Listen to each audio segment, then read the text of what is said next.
What's up, Travel Tribe? It's Travelinista back again, and today I'm coming to you guys with how to survive a long flight to make it easier on yourself when you have to take those very long flights. So, first on the list, we have seat selection.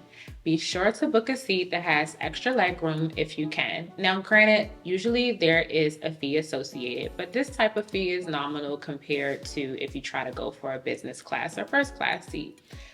And so even with the extra leg room, it won't be first class or business, but it will definitely give you the added space to stretch your legs out, shift around in your seat without feeling super cramped up, because on these long flights, you can definitely start to feel a little achy. Things can start falling asleep because your blood isn't really circulating the way that it normally does if you're moving around. Number two on the list is booking an aisle seat. And this kind of goes hand in hand with number one, but it's a little different because now you have the extra space and you're on the aisle. So when you have to get up and use the restroom, which you definitely will, or if you want to get up to move around, walk back and forth, which you definitely should to keep that blood flow circulating, you don't have to climb over people and feel awkward and say, "Excuse me," 20 times. Instead, you can simply just get up, move out of your seat, move around as freely as you like to, as often as you like to, without feeling guilty or awkward because you have to climb through so many people to do it. Number three, most important to Travelinista, if you can, which you generally can, when you're booking your seat on the plane, make sure that you're looking at where your seat is situated so that you can ensure that you are not by the restroom. Because again, going hand in hand with numbers one and two, if you are by the restroom, you're going to have so much high traffic. So if you're trying to take a nap, if you want to just simply get up and stretch your legs and your feet, there's always going to be that high traffic around your area. So it's going to be full of people just standing around. It's going to be full of people talking. And it's going to be full of people just standing in your personal space. Also, I don't like to sit near the bathroom because it stinks generally. So, if you're really sensitive to smells, even if you're not really sensitive to smells, I do not think you want to be on a plane for umpteen hours smelling what's coming in and out of that restroom. It's not pleasant. Number four, make sure you bring compression socks. So as I stated a little earlier in the video, you want to bring compression socks to make sure that your circulation, your blood flow is circulating, because when you're on these flights, and it's actually happened to me, if you do not bring compression socks, and maybe sometimes if you do bring compression socks, you will experience swelling of the ankles and swelling of the feet. And so we all know that swelling of the ankles or blood circulation not circulating is not a good thing, especially if you're going to a foreign country. You don't want to have to deal with their doctors or any kind of medical emergency. So in an effort to keep you to where you need to be, keep your blood circulated, keep it flowing, bring those compression socks, and they will definitely assist you with circulation and decrease the level of swelling that one normally experiences from the altitude when you are on a very long flight.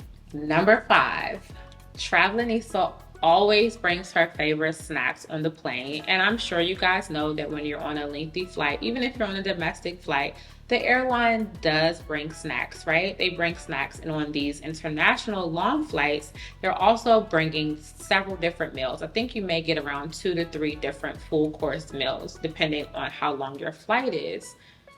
Regardless of the fact, the food don't be fooding. If you've taken a lengthy flight, you know the food does not be fooding, okay?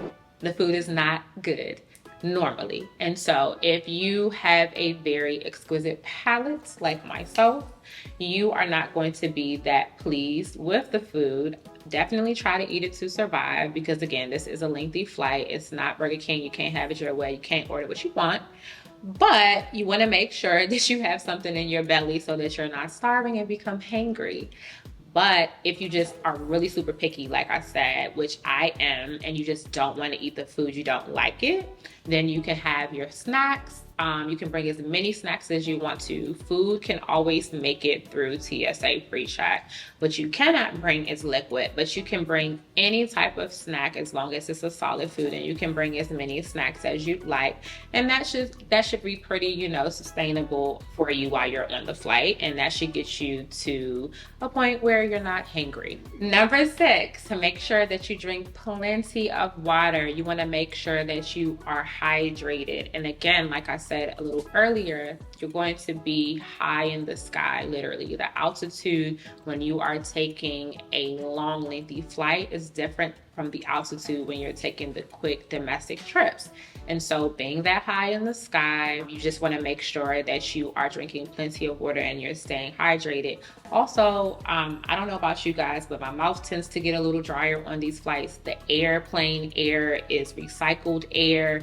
It's just a completely different experience. So just drink that water to kind of help you with hydration, dry mouth, all the things. Number 7, make sure that you bring a charger for all of your devices, whether you have a Kindle, if you have an iPad, if you just are using your phone for everything. You want to make sure you bring a charger for all of those things. Now, generally, these international planes definitely have sockets where you can plug your phone into, but just like everything human made, there is a chance that those sockets may not work. So as a backup, you want to make sure that you bring a little mobile battery pack as well to charge your items if don't want to solely depend on the outlets on the plane. And this is really, really important because not only, will your entertainment be impacted if you don't bring in your chargers. If you have important information on your devices, like on your phones or your iPad, that you need to have up and ready for when you get to your destination, the worst thing that you could do is not have your phones charged or whatever device charged that you need to get that information from. Number 8, now, while international flights are really good about providing like their little comfort pack, which generally has an eye mask, a blanket, a plain pillow. I believe they even have toothbrush and toothpaste. However, the quality of those items are not upper echelon. So again, if you're very particular like me, if you get cold on the plane, if you're really just trying to be super comfortable and you're not in business class or first class, because those blankets and comfort packages are a lot better. But if you're just in economy and you have that generic comfort pack, you're going to want to bring your own pillow. You're going to want to bring your own eye mask. You're going to want to bring your own blanket because the quality is just very thin. The blankets can be really thin. You'll probably end up asking for 2. And if you're comfortable with asking for additional, they'll certainly give it to you. Or if you just want to feel like you're comfy and cozy in your own personal items, I would highly suggest that you just bring your own, and then you can avoid all of those things. Number 9, really important, and I believe I briefly went over it a little earlier. Make sure that you have all of your information for your lodging, your activities, anything that you're going to need for the customs line, that you have all of those things downloaded to your phone, because again, technology may not cooperate that day. You may not be able to charge your phone. Anything could happen. And you just really, really, really want to have that information downloaded, maybe even printed. Let's go back old school. Maybe have it printed out already, because the worst thing that could happen is that something does happen and then you don't have a backup plan that holds all of your confirmations for the places that you're supposed to stay or the activities that you're supposed to do, or even your transportation, right? Because a lot of times you have to have transportation to come and pick you up from the airport. And if you do not have those confirmations, things can get really sticky for you. So to avoid all of that, just have all of those confirmations readily available, downloaded or printed before you get on the plane. And number 10, and this is for the people that aren't having a dry year, a dry February, a dry March. If you have flight anxiety, which I know a lot of people do, please, please, please do not let it prevent you or hinder you from taking a chance and still getting on the plane and seeing these beautiful destinations. Instead, The plane is very notorious for offering free, but I don't really like to say free because technically you paid for your plane ticket, so I'm sure we paid for that somewhere.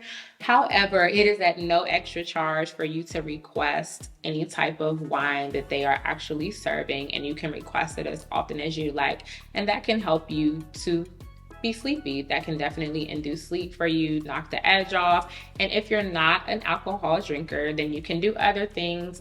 If you feel like you might have a little motion sickness or things of that nature, there's Dramamine. There's also the brand Ali, and they have these sleep aid vitamin kind of I guess they're like vitamin pill sorts things. And you can actually find those in places like Target or local drugstores. I don't know how great they work. You can also try melatonin, which is natural to induce sleep. There are several different things that, depending on what you prefer, that you can utilize to help you to fall asleep, so that you can make your flight shorter, so that you can be maybe less cranky, less anxious, and just have an enjoyable flight altogether. Disclaimer, this is what I do. I'm not saying this is what you should do. These are just some things that I personally have found helpful. I am not a doctor, not a medical doctor anyway, soon to be PhD. I am not a medical doctor. I am not a physician. I am not anything of this sort. However, like I said, melatonin is just a vitamin that I've taken before, and I know that it induces sleep. So if you do decide to take this advice, you are taking this at your own risk. Okay? All right, Travel Tribe. So there you have it. Those are the things that Travelinista does to make long flights a little more bearable. I hope that it helped you guys. Let me know if you try any of these things and it actually works for you. I really appreciate you guys coming back to chat with Travelinista.